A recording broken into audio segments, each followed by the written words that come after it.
Bismillahirrahmanirrahim. Alhamdulillahi rabbil alamin.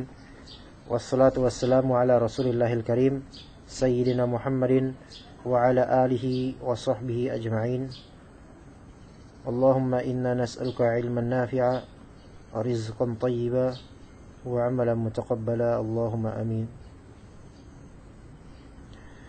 Baik, insyaallah pada kali ini adalah pertemuan ke-29 dari Zadul Ma'ad fi Hadi Khairil Ibad tentang sirah Nabi sallallahu alaihi wasallam, yang mana kita pada kali ini akan membahas tentang kisah sekelompok jin mendengarkan Al-Qur'an.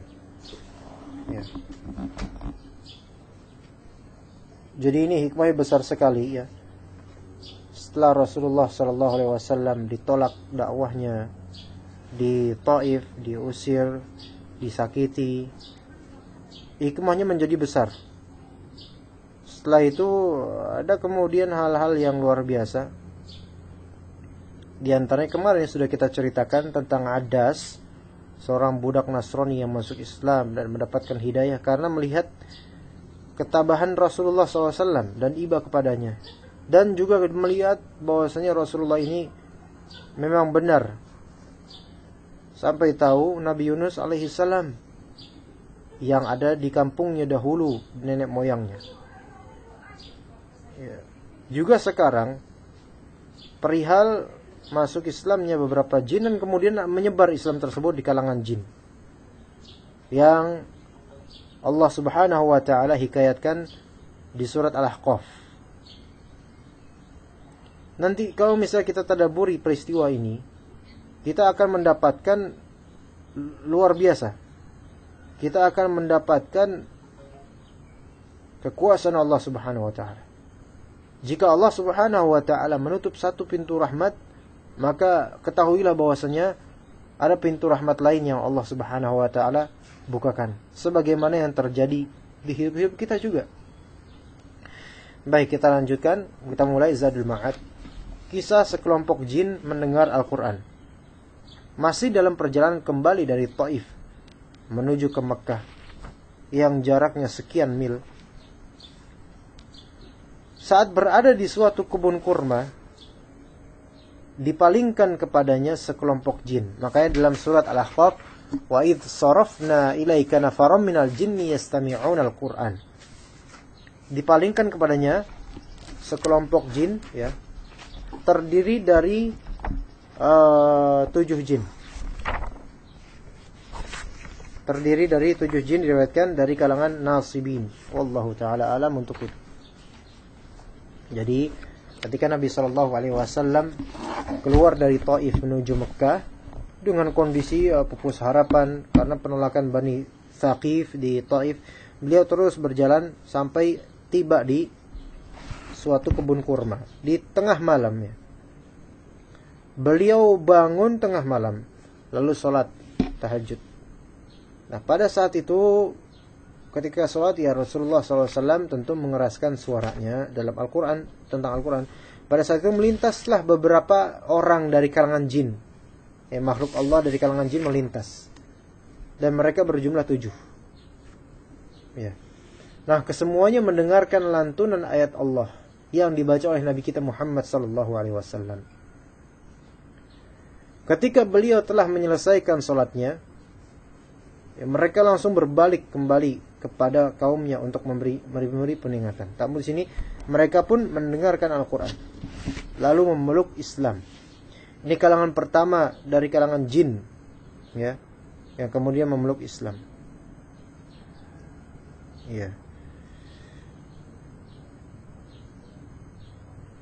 Jadi Rasulullah sallallahu alaihi wasallam setelah tahu mereka beriman, maka Rasulullah pun menjadikan mereka sebagai utusan terhadap kaum mereka.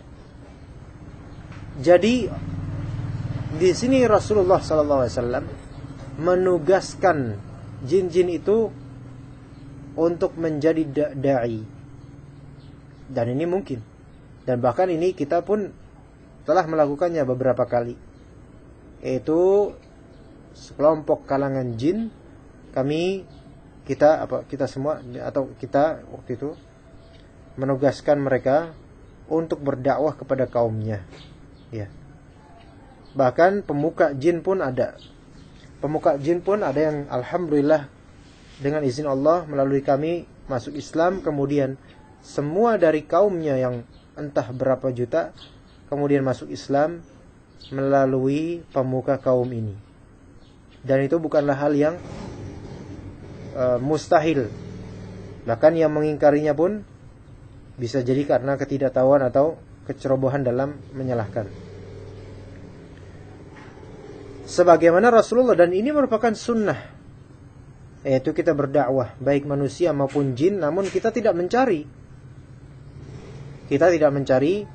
jin-jin, ya, dan tidak perlu dan bahkan mungkin tidak boleh, ya. Jadi ini dilegendakan oleh Allah Subhanahu wa taala di surat Al-Ahqaf. Para jin itu, ya, mendarat, ya, di hadapan Nabi tatkala beliau membaca Al-Qur'an di perut lembah yang ditumbuhi pepohonan kurma. Maka tatkala mereka mendengarnya, mereka berkata, "Ansitu, diamlah kalian, dengarkan dengan baik." Inilah seruan, ya. Coba di sini lihat, ketika orang-orang di Taif, orang-orang musyrikin di Taif, mereka menolak seruannya Nabi, justru Allah Subhanahu wa taala berkehendak makhluk-makhluk yang tidak tampak dari kalangan jin yang aslinya tidak tampak. Justru makhluk-makhluk itulah yang menerima dakwahnya Rasulullah sallallahu alaihi wasallam. Bayangkan, ditolak oleh manusia, diterima oleh jin. Ya, ketika itu, ya. Dan jauh berbeda treatmentnya manusia Taif ketika itu dengan jin. Kalau jin ini langsung menerima dakwah Nabi. Ini menunjukkan sebagian, ini bukan semua jin langsung menerima dakwah mereka. Jin itu banyak, bukan hanya ada di Taif, ada di berbagai negeri, ya. Nah, ini menunjukkan seringkali memang ada kejadian jin itu justru lebih mudah dalam menerima hidayah dibandingkan manusia. Itu sering, seperti itu terjadi sering. Cepat bersyahadat dan cepat dalam memahami ilmu yang kita beritahu dengan sederhana melalui ayat-ayat. Sekarang bayangkan saja, jin kafir ketika dibacakan ayat Al-Quran itu langsung terasa mereka. Beda dengan manusia, dibacakan ayat Al-Quran belum tentu merasa. Itulah bedanya. Makanya cepat kalau di alam jin itu sebenarnya cepat. Namun sebagian jin itu memang mereka adalah maradatus syayatin, syaiton yang paling dedengkotnya, yang sulit untuk diajak menuju Islam, menuju Allah Subhanahu wa taala. Diperingatkan malah mengejek dan mencela. Itu ada yang seperti itu, ya. Namun ini Allah menghendaki beberapa dari jin itu masuk Islam di tangan Nabi sallallahu alaihi wasallam. Jadi seruan ditolak oleh kaum musyrikin di Taif, malah Allah pindahkan ke alam lainnya seruan itu yang diterima oleh kalangan jin, dan mereka langsung menerima dakwah Nabi Muhammad. Tidak hanya sekadar menerima, bahkan mereka lebih tinggi lagi perbuatannya dibandingkan sebagian manusia. Bahkan langsung pulang menuju kaumnya untuk memberikan peringatan kepada mereka. Itu antum bisa baca di surat Al-Ahqaf. Subhanallah. Ya. Sehingga di dunia, ya, di dunia alam jin, ya, itu terdapat juga para dai yang akan menyampaikan dakwah Allah kepada kaum-kaumnya jin itu. Jadi jin itu berkaum-kaum, berkabilah-kabilah. Dan ini bukan khurafat. Ya. Mereka juga berkabilah-kabilah. Mereka juga memiliki aliran-aliran sebagaimana manusia. Mereka mengikuti aliran-aliran manusia juga. Di antara mereka ada yang Syiah, ada juga yang Mu'tazilah, ada juga yang memahami Allah dan sifat-sifatnya dengan batil. Itu adalah alam jin. Ada juga yang mengikuti tarekat Sufiyah, ya. Dan ada juga yang Salafi, ya. Nggak masalah, emang kenapa? Jin namanya jin, mengikuti manusia mereka. Lifestyle-nya itu mengikuti manusia. Nah, Sehingga nama Nabi Muhammad SAW selalu terkenang di hati para jin. Ya, bukan hati manusia saja, para jin pun juga terkenang. Makanya jin pun memiliki rasa terima kasih seringkali, yaitu jin yang muslim, ya. Ketika manusia, ya, ada yang berdakwah kepada mereka, kemudian dengan dakwah itu mereka kemudian menerima hidayah, mereka pun juga berterima kasih kepada manusia dan mengenang manusia yang telah mengantarkan hidayah tersebut kepada mereka. Mereka pun berterima kasih. Namun apa daya, bahwasanya yang baik bagi manusia itu adalah tidak meminta bantuan kepada jin, ya, melainkan bertawakal kepada Allah Subhanahu wa taala. Jikapun menginginkan adanya bantuan kepada jin, mintalah kepada Allah. Ya, mintalah kepada Allah untuk mengutus jin-jin itu. Tetapi baiknya kita benar-benar menyerahkan kepada Allah, terserah Allah mau perbuat apa, ya. Jadi berhati-hatilah kita dalam bermuamalah dengan jin, melainkan baiknya kita tidak bermuamalah dengan mereka, meskipun mereka muslim, karena hal ini tidak patut, ya. Wallahu ta'ala alam. Nah, ketika Rasulullah SAW memasuki kota Mekah dengan pengamanan dari sahabat Mut'im bin Adi, Rasulullah membacakan surat Al-Jin kepada para sahabatnya. Serentak hati para sahabat itu merespons dengan ketundukan dan kekhusyuan, dan juga mereka tersentuh dengan adanya arena baru dalam dakwah ini. Mereka tidak sampai menyangka bahwasanya dakwahnya Rasulullah, dakwahnya panutan mereka ini juga sampai ke alam yang selama ini tidak mereka rasakan, tidak mereka lihat, ya, walaupun mereka tahu. Jadi subhanallah, seolah-olah ini adalah pembukaan kemenangan, seolah-olah ini adalah pelipur lara. Setelah dinistakan oleh manusia, Allah Subhanahu wa taala angkat derajat Nabi kita sallallahu alaihi wasallam melalui dakwah beliau kepada para jin, dan itu semua kehendak Allah, tidak disetting oleh Rasul kita, melainkan itu adalah skenario takdir dari Allah yang maha kuasa, yang maha bijaksana, dengan kebijakan luar biasa dari Allah Subhanahu wa taala. Ya. Sehingga para sahabat ketika itu, ya, mereka menjadi tahu bahwasanya mereka tidak sendirian di arena perjuangan dakwah. Bahwasanya di antara kalangan jin pun ada yang berjuang dakwah demi tegaknya Islam. Dan itu kita imani sampai sekarang. Ada di antara jin mereka berjihad fisabilillah melawan jin-jin kufar. Ada di antara jin mereka berdakwah, mengajar para jin lain. Ada di antara mereka dai menuju surga. Oleh karena itu kita minta sama Allah, ya Allah, kumpulkanlah kami kaum muslimin, baik manusia atau jin, di surgamu ya Allah. Allahumma amin. Jadi para sahabat juga tahu bahwa ada saudara mereka sesama mukmin dari kalangan jin yang juga turut berkecimpung di medan dakwah melawan kesyirikan. Ada. Jadi salah kalau misalnya kita menganggap bahwasanya semua jin itu adalah pembantu kesyirikan. Tidak. Ada di antara jin yang justru mereka itu dakwah dengan metode mereka, dengan cara mereka, dengan bahasa mereka juga, dan bahasa mereka sama dengan bahasa manusia, sesuai dengan tempat, ya. Dengan sikap mereka sendiri, yaitu berdakwah melawan jin-jin yang menjadi penyebab banyaknya manusia sesat. Ada seperti itu. Nah, selang beberapa kemudian setelah itu, sejak pertemuan dengan kloter pertama dan kelompok pertama dari kalangan jin, Rasulullah berjumpa lagi dengan kelompok kedua dari kalangan jin.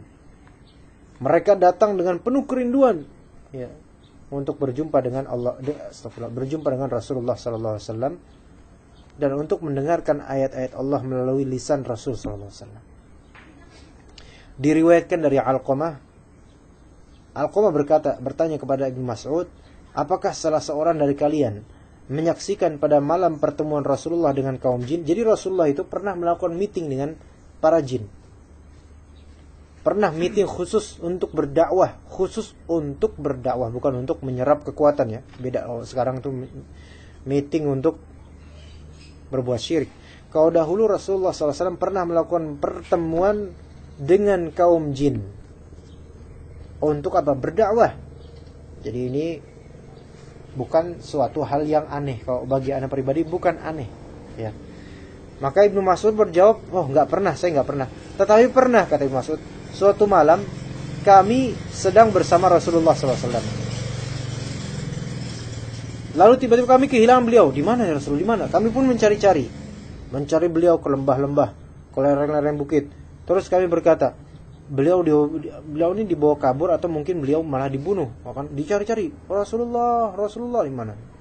Ibnu Mas'ud menceritakan, maka pada malam itu kami melewatinya sebagai malam yang paling buruk yang pernah dirasakan oleh suatu kaum, karena kami merasa kehilangan Rasulullah SAW. Lalu tatkala hari telah pagi, kami menemukan beliau muncul dari arah Gua Hira. Nah, lalu kami berkata, wahai Rasulullah, kami kehilangan engkau. Kami mencari-cari, kami enggak menemukan engkau. Kami tadi malam itu melewati malam yang sangat buruk. Kemana engkau ya Rasulullah? Maka apa kata Rasulullah SAW? Telah datang kepadaku satu orang dai dari kalangan jin. Seorang dai dari kalangan jin, bayangkan. Maka aku pergi bersamanya. Lalu aku membacakan untuk mereka, berarti untuk kaumnya, ayat-ayat Al-Quran. Lalu Ibnu Mas'ud berkata, lalu Rasulullah mengajak kami pergi. Beliau memperlihatkan kepada kami bekas-bekas keberadaan mereka dan bekas-bekas api mereka. Lalu para sahabat bertanya kepada beliau mengenai makanan para jin. Sahabat bertanya, loh ya Rasulullah, jin itu makan apa sih? Nah, maka beliau bersabda, sekaligus ini sabda beliau menjadi hukum fikih nantinya. Janganlah kalian beristinja dengan keduanya, dengan tulang dan kotoran hewan yang kering. Tulang dan kotoran hewan yang kering. Sesungguhnya keduanya adalah makanan saudara-saudara kalian dari kalangan jin. Jadi saudara-saudara kalian berarti siapa nih? Kaum muslimin dari kalangan jin. Mereka memakan tulang dan juga kotoran hewan yang sudah kering. Kayak tahu ada beberapa kotoran besar gitu kan, kering udah. Itu juga makanan jin. Tetapi kita tidak melihat tiba-tiba habis begitu saja, enggak. Itu bukan urusan kita itu. Dan tulang ya. Nah, di sini Rasulullah melarang kita untuk cebok dengan tulang sebagai penghormatan terhadap saudara kita dari kalangan jin, kaum muslimin. Itu sama-sama kita menghormati mereka. Kita menyayangi mereka juga sebagai saudara kaum muslimin. Dan wallahu alam, insyaallah mereka juga ada di majelis ini mendengarkan ya. Mudah-mudahan semua yang didengarkan dari kajian kita dari awal tafsir, kemudian doa tadi fikih, kemudian usul fikih, kemudian sekarang tentang mereka, mudah-mudahan ini menjadi pembukaan kemudian untuk berdakwah bagi mereka. Saya meminta kepada Allah, ya Allah, jadikan mereka semua yang hadir di majelis ini dari kalangan jin untuk menyampaikan semua yang kami sampaikan di sini kepada kawan-kawannya dari kalangan jin yang masih kafir, sehingga semakin banyak ribuan jutaan, saya memohon kepadamu ya Allah untuk masuk Islam melalui mereka semua. Allahumma amin. Atau melalui kami ya Allah. Dan lindungi kami ya Allah dari godaan syaitan yang terkutuk. Baik, insyaallah itu adalah kajian ke-29 dari Zadul Ma'ad tentang kisah sekelompok jin mendengarkan Al-Quran. Dan ya Allah, saya meminta kepada Engkau Al-Jabbar, Al-Qadir, Al-Khaliq. Ya Allah, saya meminta kepada Engkau, datangkanlah mereka semua ya Allah, dari jin-jin yang baru masuk Islam maupun yang sudah lama masuk Islam, menuju ke majelis kami ini yang sederhana, untuk mendengarkan ayat-ayat-Mu ya Allah dan penjelasan terhadap agama-Mu ya Allah. Sesungguhnya Engkau Maha Kuasa atas segala sesuatu, dan sesungguhnya itu adalah mudah bagi Engkau ya Allah, ya Rabbal Alamin, ya Rabbas Samawati wal Ardh. Subhanakallahumma bihamdika asyhadu an la ilaha illa anta astaghfiruka wa atubu ilaik. Walhamdulillahi rabbil alamin.